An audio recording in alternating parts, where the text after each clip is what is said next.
realize they'll say, I called 911 and it rang 5 times before they answered. It's probably only rung in our ear 1 time. You're just getting that ring so that you won't hang up and all of that technology can take place. And then it's within, 2 to 3 seconds. We have everything we need from that phone. Welcome to another episode of The Den. I'm Eric Whitener, broker owner of the Knox Real Estate Group, and today our special guest is Brad Anders. Brad is the Executive Director for Knox 911. Brad, first of all, thanks for being here. Yeah, thank you for having me. Before we get into Knox 911, you mind sharing a little bit of your background, like how you got to where you're at?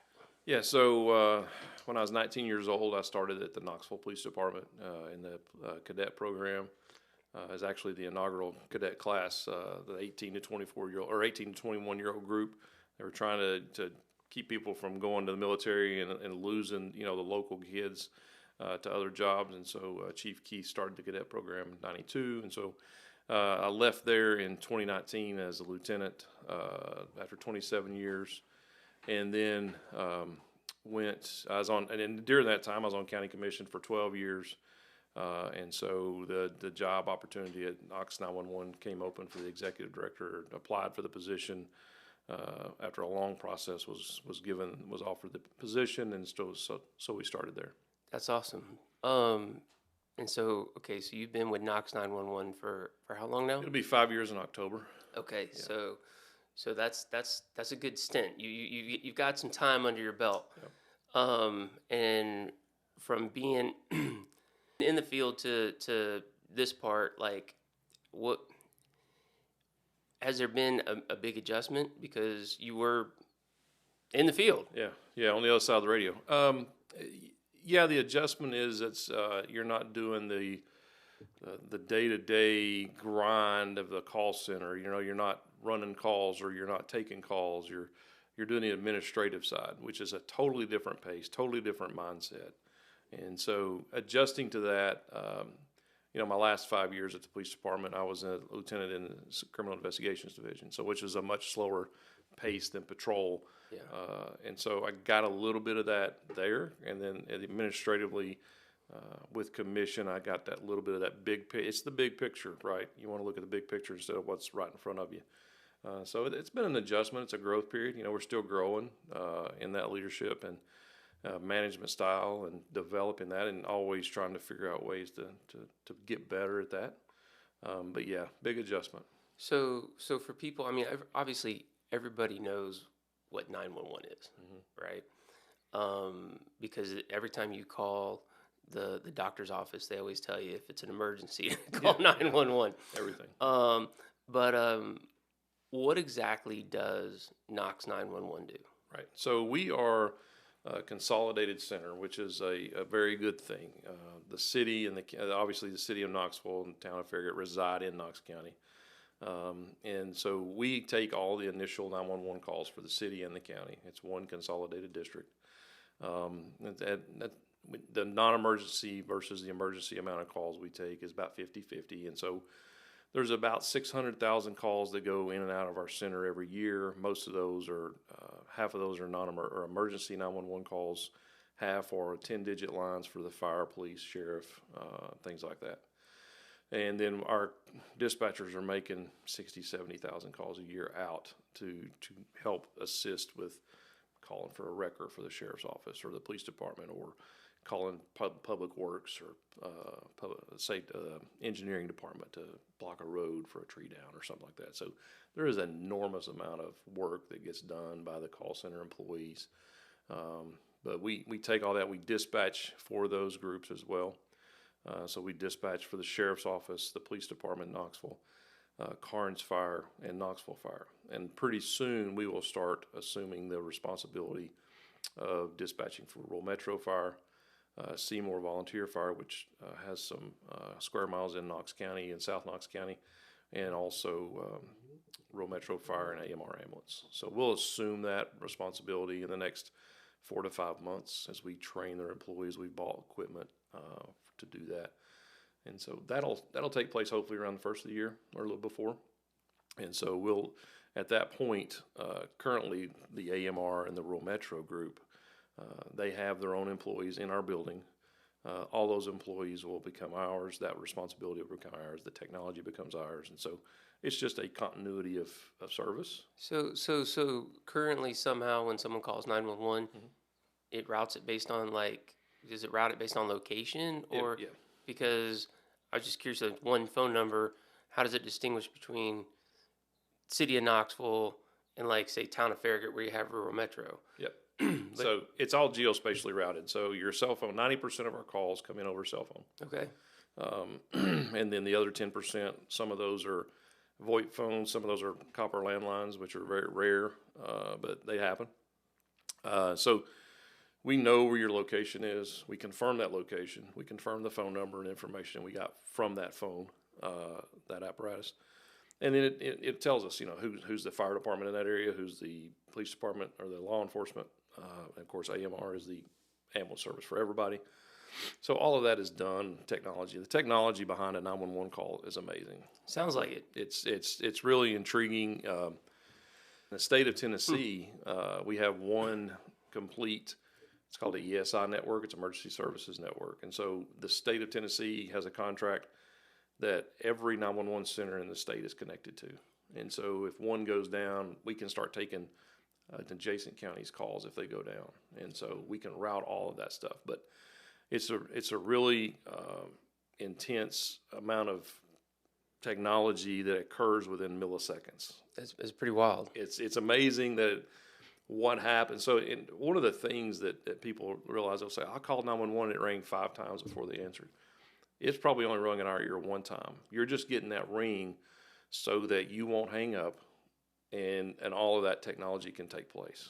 And then it's within, 2 to 3 seconds, we have everything we need from that phone. And so we get all that information ahead of time.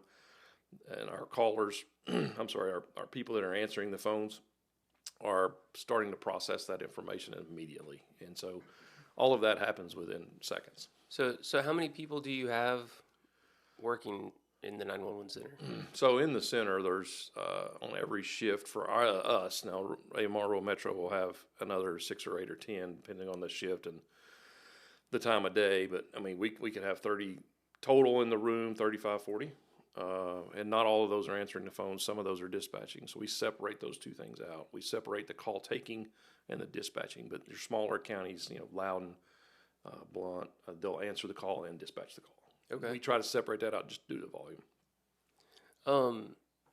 So you've been doing this now 5 years. So you got into it, you said 2019. 2019. So you've also experienced a massive population boom. Mm-hmm.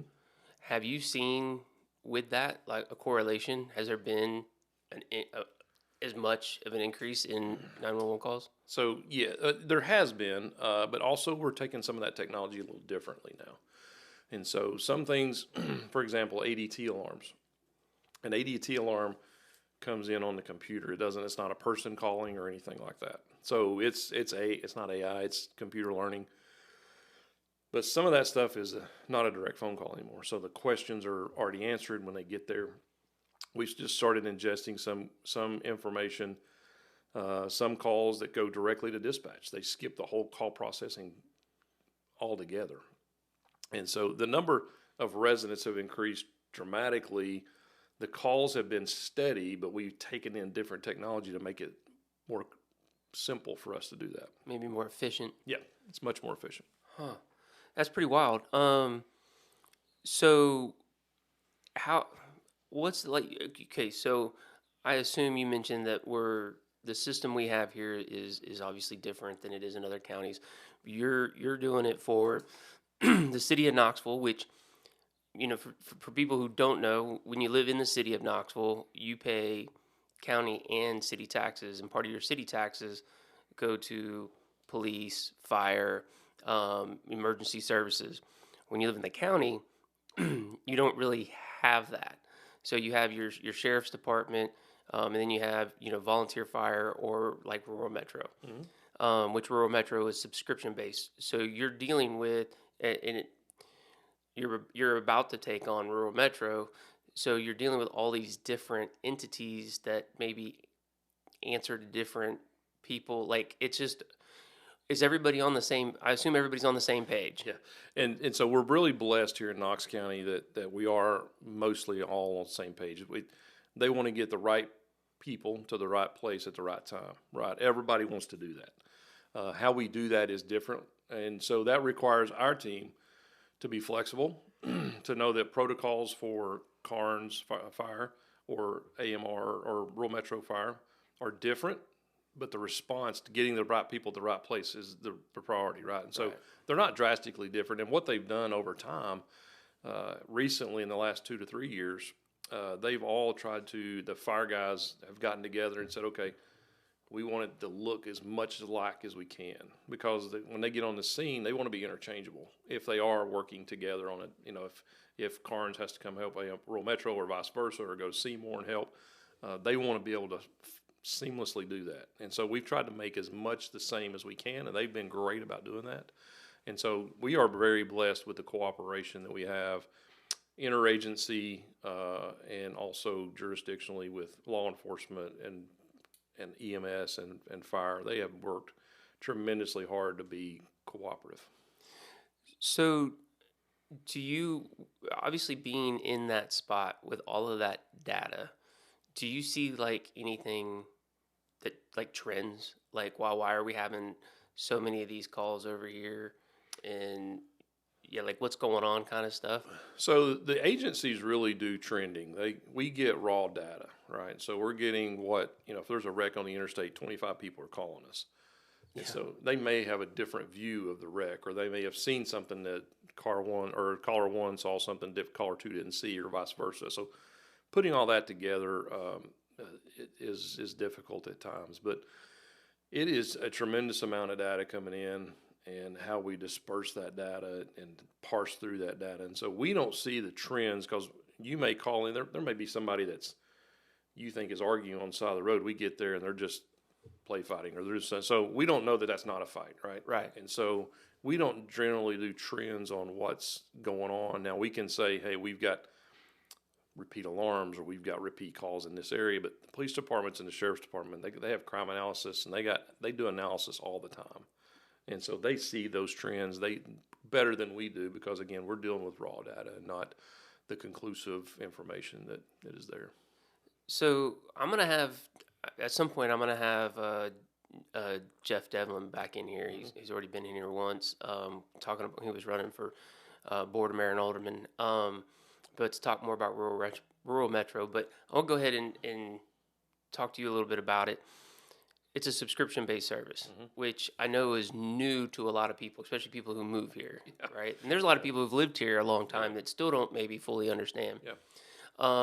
But essentially, you pay to be a member, and thus, if you have a fire, they come out and take care of it, and go about their day. If you're not a member, they still come out and put it out, but then they bill you for it. I got that right? Yes. Okay.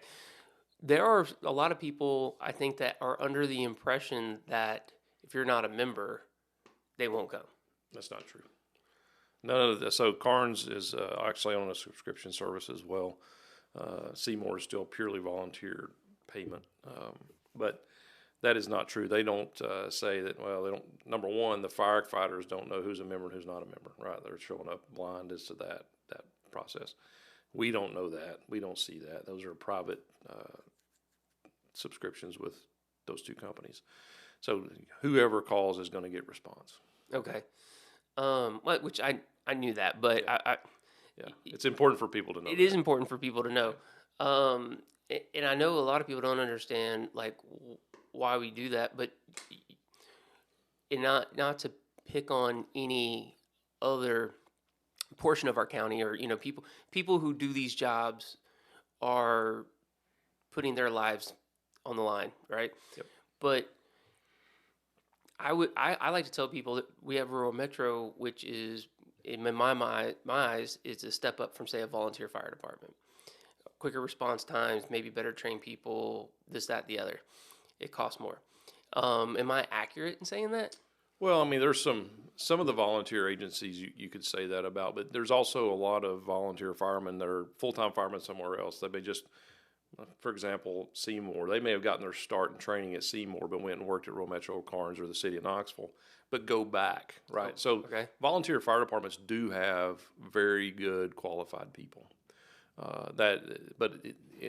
If you're looking at it overall, they're going to have a paid professional firefighter is going to have, they're going to have folks that are training more often. That's their livelihood, right? So if you're volunteering, you're probably working somewhere else 40, 50 hours a week and then coming and doing this on the side, right? And so you are going to be better at it because it's your profession. It's what you're trained to do every day. But there are some volunteer firefighters at say one organization, but come back and volunteer, or they're professional at another organization. So as a blanket statement, volunteer is probably not as trained, but there are some very qualified volunteers. In like response time. Response time is going to be more consistent and better in a real paid professional volunteer fire department because of they're in the hall all the time, right?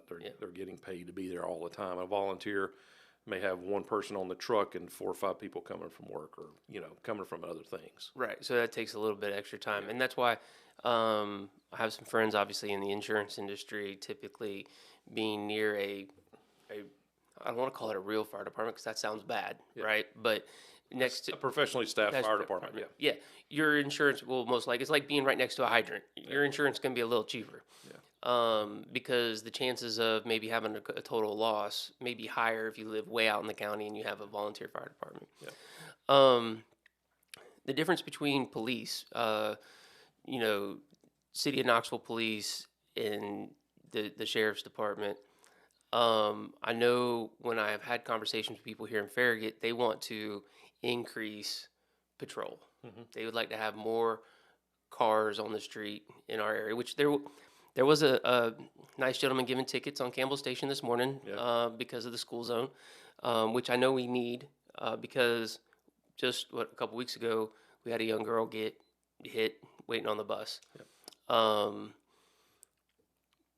The response, or what I'm told, is there's not enough police officers to do that. There's not enough in the sheriff's department. There's maybe a little bit of tug of war between Knoxville and Knox County for talent. Yeah, right. there is. How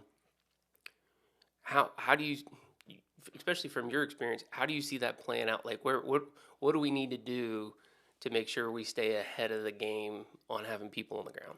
Well, I think, this is purely opinion, but I mean, it's very tough. We go through cycles in America, and I guess the world, but law enforcement's either the hero or the villain, right? And so, 9/11 made everybody a hero again.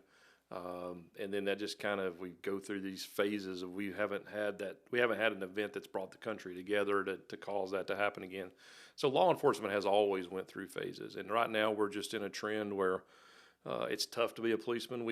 And the problem is we expect more out of our policemen than we ever have in society, right? We expect them to be a mental health provider. We expect them to be a social worker. We expect them, and just like teachers, right? I mean, we're expecting them to raise our kids, or expecting them to protect on every aspect. Right. It's impossible.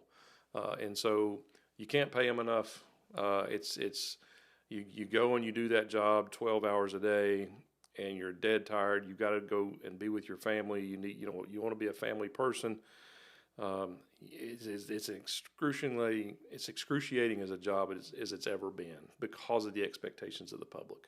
And there's almost this, the government's going to do everything to take care of everything, and there's only a couple of 24/7 people that do that. That's firemen and policemen. Yeah. And so you're expecting them to carry most of the load for that, and it's unfair.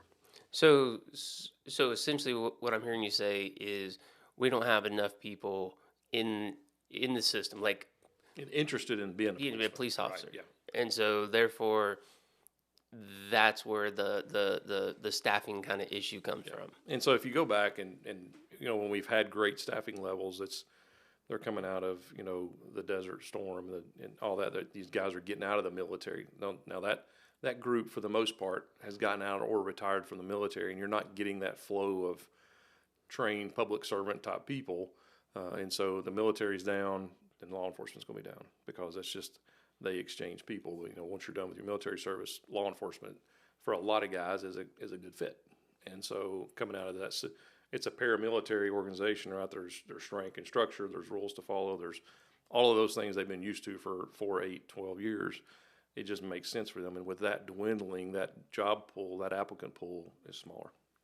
That makes total sense. I personally have never felt like I'm not saying we don't need every once in a while an extra car. If traffic's our biggest issue, if a few speeders are a big our issue, and I'll be honest with you, I feel horrible for the young girl that got hit.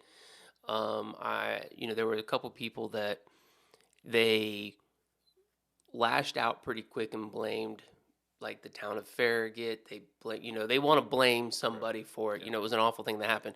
The reality is the person, and I don't know if they ever caught the guy or lady. I don't know if they caught because it was a hit and run. Mm-hmm. But the reality is the person whose fault it was the one driving the car. Yeah. They were speeding, which was breaking the law. Yeah. Probably texting, who knows, drinking a coffee and doing makeup. Who knows? But I do feel like if one of our biggest concerns is traffic, then we're doing pretty good. Yeah. With all of the expected growth, because I've read reports that in the next 10 years or whatever, like, Knoxville's going to have like an extra 80,000 people. Mm-hmm. UT's packing in students right now, and they're staying. There's just a lot happening here. Where do you see the future going with? You're kind of overseeing everything. Where do you see it going from here? Is it just get bigger, or what happens? Oh, yeah. So from this aspect of 911, I think that our and we're kind of in this, so we're about to celebrate 40 years of 911, right? So in Tennessee, it started in the mid-'80s. Knox County started in 1986. So in that time, for the long time, it was the copper lines in, and we knew exactly where you're calling from because it was your address. You didn't have a cell phone, right? So yeah, we had to change our address in my house growing up. Everybody was routes to just street addresses, yes. Right? And it was all 911. And we just changed the name of a road on Kingston Pike the other night because the duplicative addresses in the county were sending fire trucks to the wrong place. So. Yeah, that's not good. We're going through the map right now, and there's other issues with the lines and stuff like. But 911, going back to that, so we're getting inundated with technology right now, and so all of this, your phone has so much data, your car has so much data, and eventually, what's going to happen is and I'll give you an example. We had a wreck. Sadly, a tragic, fatal wreck in the Hardin Valley area not long ago.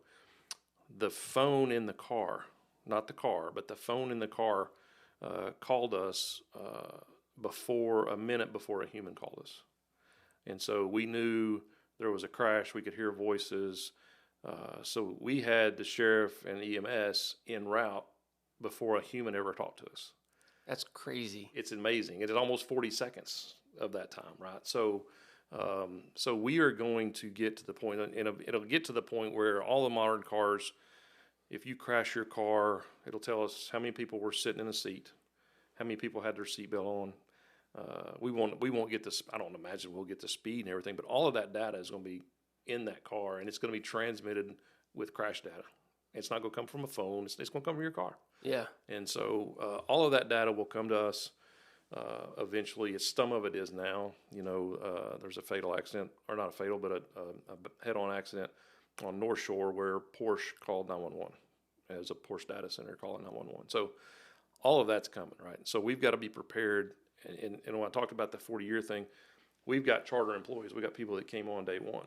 We still got a couple of those, and so they have never seen that kind of technology. Right. And so our new employee that we're going to try to attract is going to be, they've grown up with screens their whole life, right? So we're going to have screens of technology that they can just sit here and look at all day long.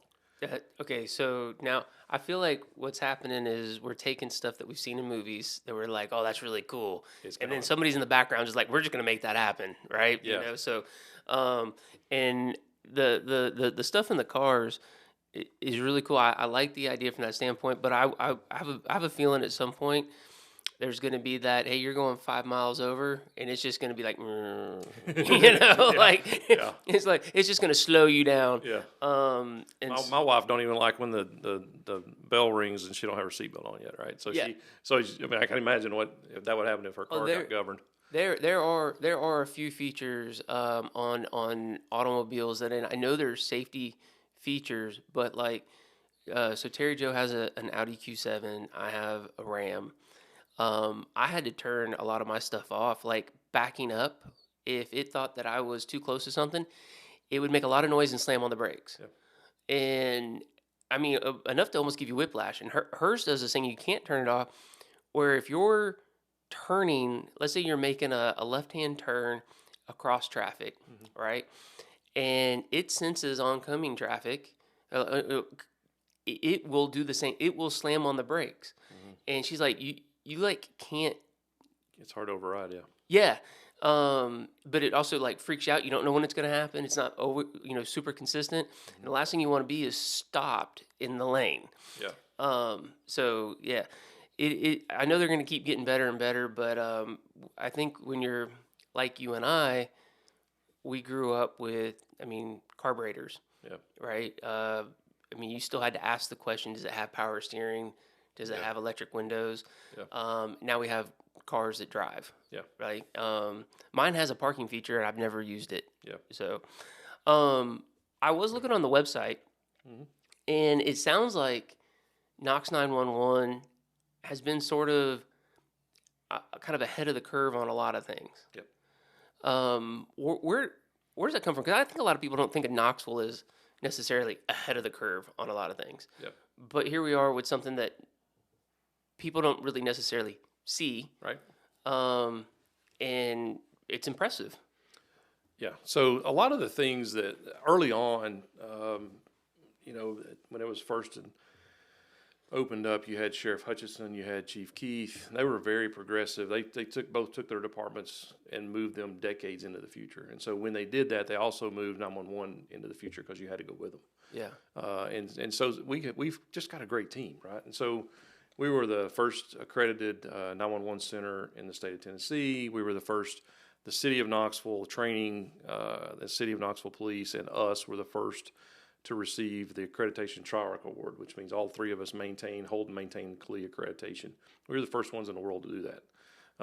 We were one of the first in the country to get the digital radio system that was trunked, and all of these things were done because people were pushing for that. The early leaders of 911 and if you think about the 80s and you're talking about the city and the county really didn't speak to each other, right? And so it was the west end of the hallway and the east end of the hallway, and they just really didn't like each other. But for them to both come together, Mayor Testerman with the city and Mayor Kessel, or County Executive Kessel with the county, they come together and form 911 in a consolidated fashion. It took Chattanooga up until the late 2016, 18 to get consolidated.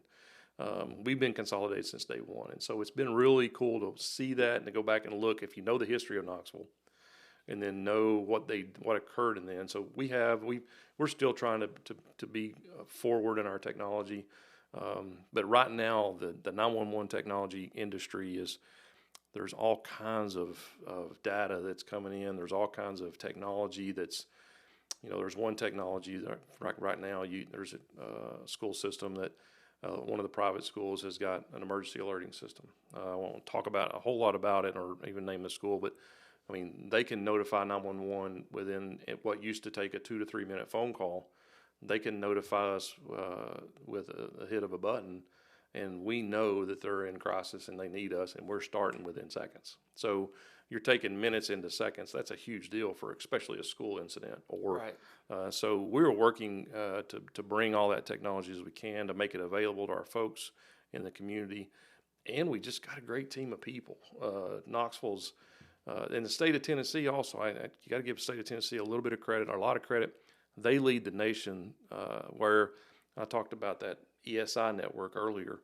We're on our second iteration of that ESI network, and there's some states that don't have full 911 across their whole state, right? And so they don't even have a consolidated ESI net, much less 911 in some counties in this country. It's crazy. Yeah. And so Tennessee is, I think right now we're 93% of our population is covered with text to 911.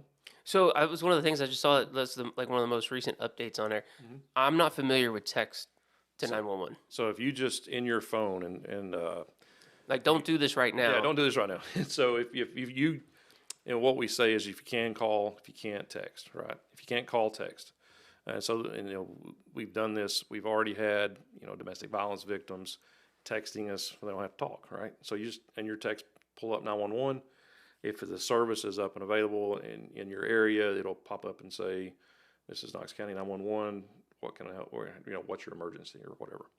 And so if the service is not available in your area, that'll tell you that 911 service is not available. Text 911 is not available. Please call. But we can receive and transmit text to and from people, and so it's amazing. And the whole state of Tennessee is almost virtually covered. That's wild. That's Yeah. wild. What would okay? So coming from your viewpoint again, like I kind of feel like in our business, I like to refer to myself as the Wizard of Oz, right? Because I'm not the person out necessarily showing houses. I'm not the person out in the field, Right. and so I kind of feel like 911 is kind of that too, right? Like y'all are making things happen, but people don't necessarily get to see that. Matter of fact, the only time they probably care is when they need you to pick up the phone. Yep. Right. What would you like the general public to know that maybe they don't? Is there something that you're like, hey, I would really like to get this message out? Well, I think it's important to note that some of the folks in the 911 industry will say we're the first responder, and so we are the ones that connect the community with those resources, and sometimes and until recently don't get recognized for that, right? So if there's a critical incident, for example, if there's a shooting or an officer involved shooting, or we lose someone in the line of duty, there's this thing called a critical incident stress debrief, right? And for years, each agency would have their own, like EMS would have one, Sheriff's Department would have one, Police Department would have one. Now they're starting to include each other and include us. We try to promote our people as much as we can. We're not great at it. That's not what we do as a business. But our people that walk in there and work 12 hours a day, waiting on those phone calls, listening to, because let's face it, nobody calls 911 to say, hey, could you come by for a cookout, right? Right. There's stress on the line. Right. So they are taking stressful calls all the time. And so, Well, it's got to be a lot of not just stressful, but almost kind of negative. It's not like Yes. they're not singing happy birthday. it bogs you down. The negativity bogs you down, right? Yeah. Which can affect the morale in the room, which can affect your family. And so we have tried to, in the last 4 years, take it from, when I got there, they were, coming in at $14, $15 an hour. Now we're trying to make it professionally paid where they can, really stay there their career. They're starting out at $19, $15 an hour now. And Nice. And so we're getting there. We're not where we want to be. But man, the people that are on the other side of that phone, we say phone, but it's really a computer. They're on the other side of that line. They really love their community. Otherwise they would go work remotely for some other call center that wasn't stressful. Right. Right. And so they love their community. The people that work in that building, they make it happen. They get the right resources to the right places. And it's a different stress level as far as first response. They don't go and see the blood or the body or things like that. But probably is just as hard as they don't know the outcome of these calls, right? They've got the front end of that call and they're like wondering what happened to that lady or what happened to that man. And so not knowing the outcome or helping someone, there are some good times, they're helping deliver babies, right, on the phone. But they're also listening to people that are talking about committing suicide. Yeah. So the highs and lows of the day are just stressful on our people and our team, and they're just great people that work in that call center. Well, yeah, and I could imagine like when you're hearing something like, most of us, if someone says, "Hey, I need help," our first response is like, "Go help them." In this scenario, you're trying to dispatch somebody else to go help them, but you're kind of you can't leave your post. Yeah. It's not like you can run over there and Yeah. and give help. And So, then you got to take the next call, right? You got to put that down, erase it, and then take the next call. yeah, It's just, as humanly, it's stressful. And so I can imagine. our team's a group of, we almost have 100 employees in the center and all together. And so just a great group of people that love their community.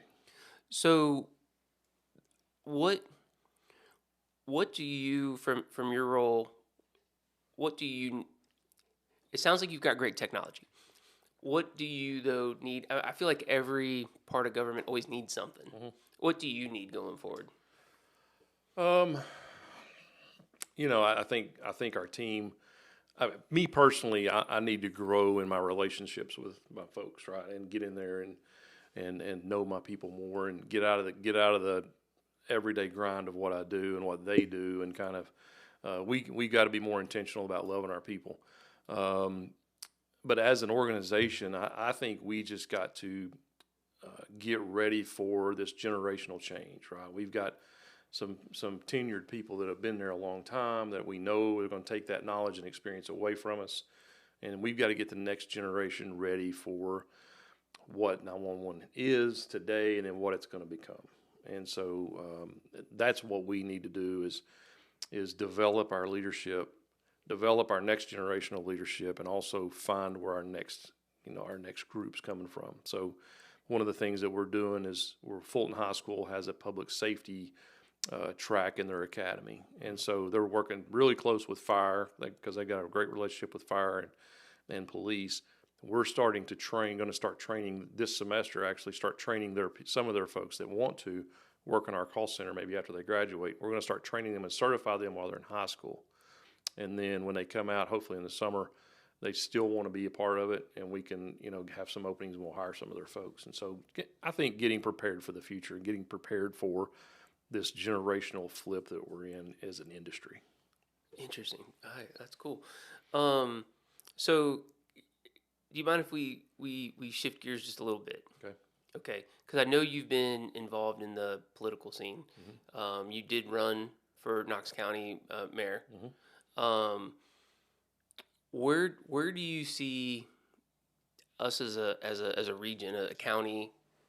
Where do you kind of see us heading? I mean, we have elections coming up.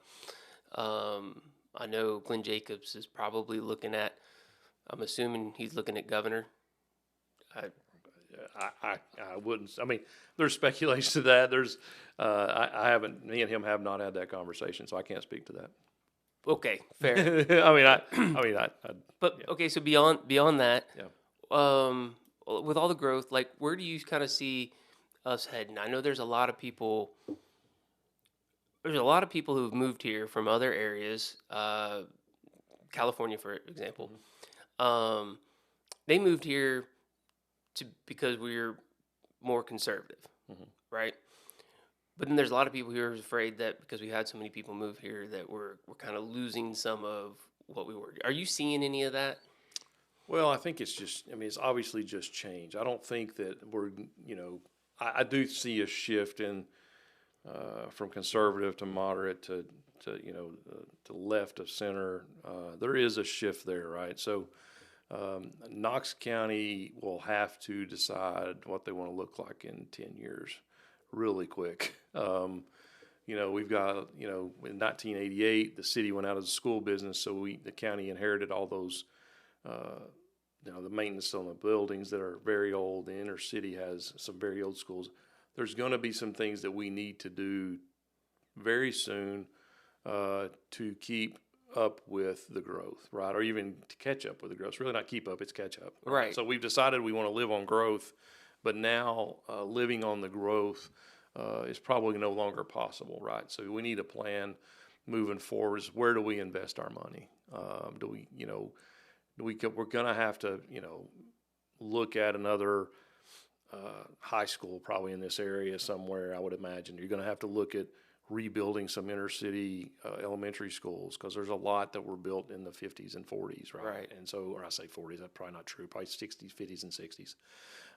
There's a lot of buildings that are needing to be replaced. And so there's a lot of capital outlay coming. And so I think you're going to need a leader that's willing to say, we can't live on yesterday's dollars tomorrow. And I think that's where we're headed. And I think it's interesting because none of us expected, obviously, like COVID to happen and the massive amounts of people that just moved across the country that followed it. But at the same time, we were always aiming for growth, right? I always felt like pre-COVID, it was like, hey, we got these great things going, we got this going, we're trying to attract these businesses. But at the same time, you realize, like, man, planning, like, is such a huge part of it. It's not just maintaining; it is planning and looking down the road.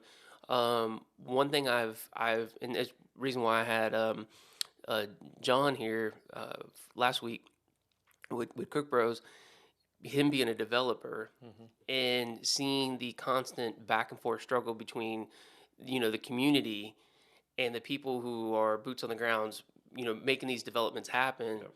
But we need things, right? Like, it's going to change. The last guy there wants to be the last guy there, right?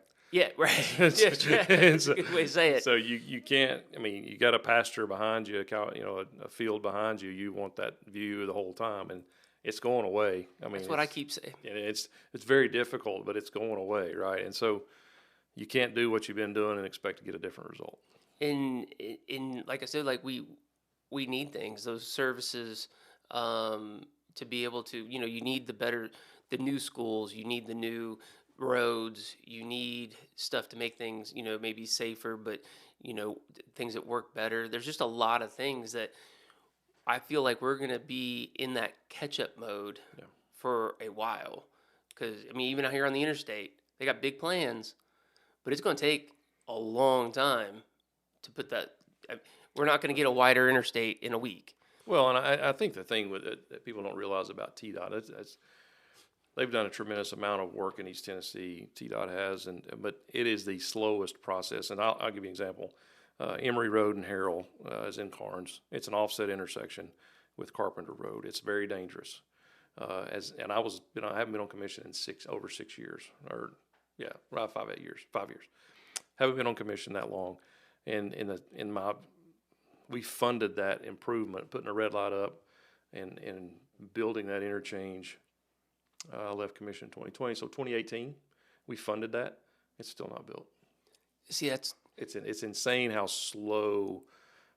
And when I came on commission during the 2008 downturn, right, they took Shod Road extension off the capital improvement plan. I mean, that road was being built 3 mayors ago.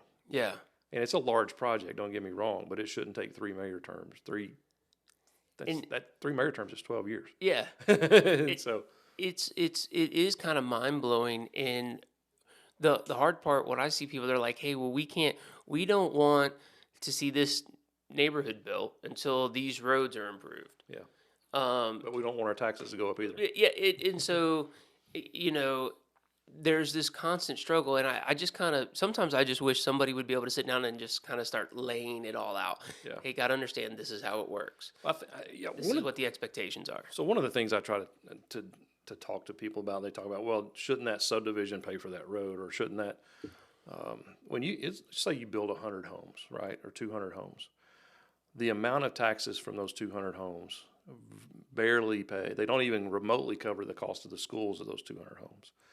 They barely pay the repaving in 10 years of that road, right? I mean, it's over, when I left commission, it was over $100,000 a mile just to grind and repave a mile. Crazy. And so it's more than that now, right? It's the everything's, and so those 100 or 200 homes don't even remotely cover the cost that it takes to function in that neighborhood. And so you can't live on, they haven't increased the value of the tax since 1999 in Knox County. Our tax rate's $1.50. That's almost $1 cheaper per thousand than it is in Chattanooga. So essentially, it sounds like at some point we're going to have to. I mean, I'm not running for office. All right, I understand. And my wife says we're done with politics. Yeah, you can't continue living on that $19.99 range. And my friends all argue with me, says there's waste in government. Glenn would have told you there's waste in government till he came in there and said, "Man, it's pretty lean." I mean, Yeah. it's Knox County is very lean. And it was kind of wild. This is the only area. So I grew up in Florida. I've lived in North Carolina. Um, I moved. Part of the reason why I moved to Knoxville was because it was kind of close. Got the mountains. I was in that general area, but you didn't have the state. Very similar to Florida in the way the taxes are, except for property taxes are very different in Tennessee because all of our home values went up drastically. Mm-hmm. My property taxes actually went down. Yep. Um, which was very counterintuitive to everybody who got the little reassessment letter. Yep. Everybody freaked out, but essentially, the way the law is written, the county can't take a windfall. Can't make money on a reassessment.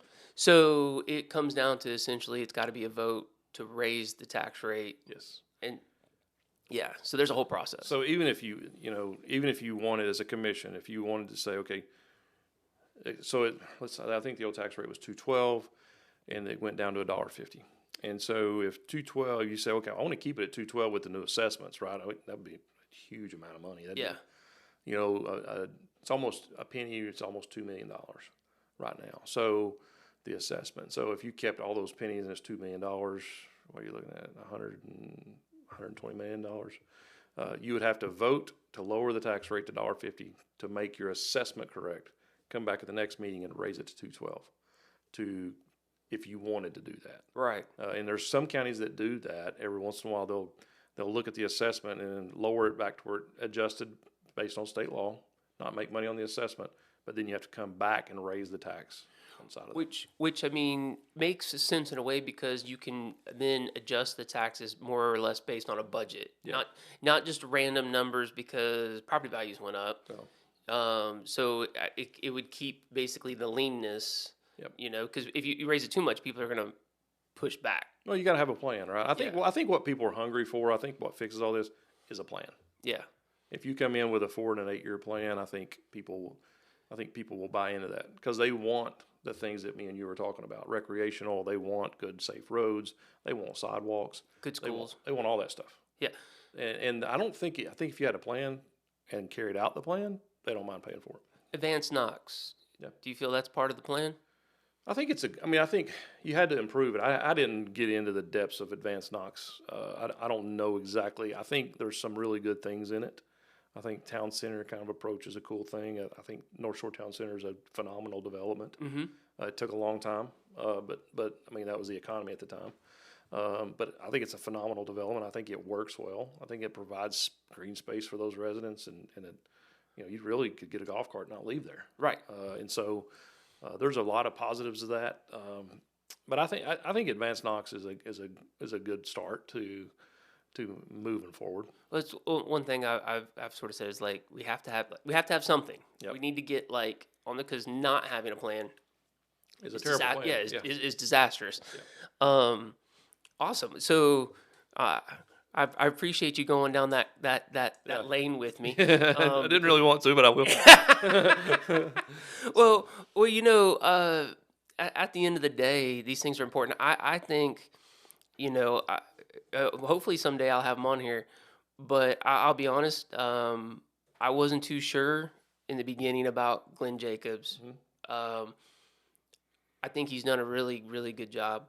And so I hope he's able to continue on that path. I'm curious about.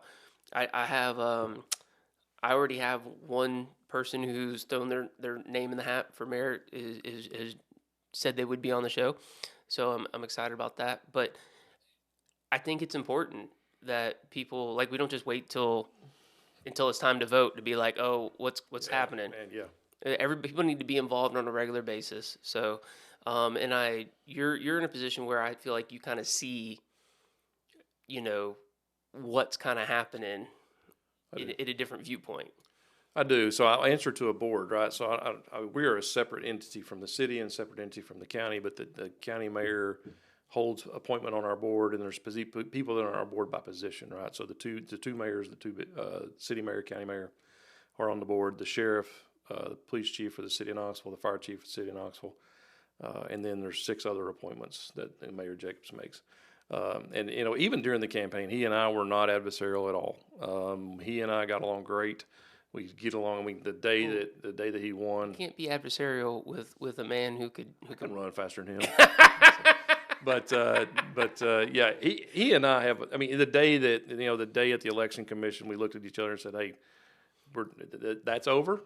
Let's move forward, and I'm here to help you." And we've had that attitude the whole time.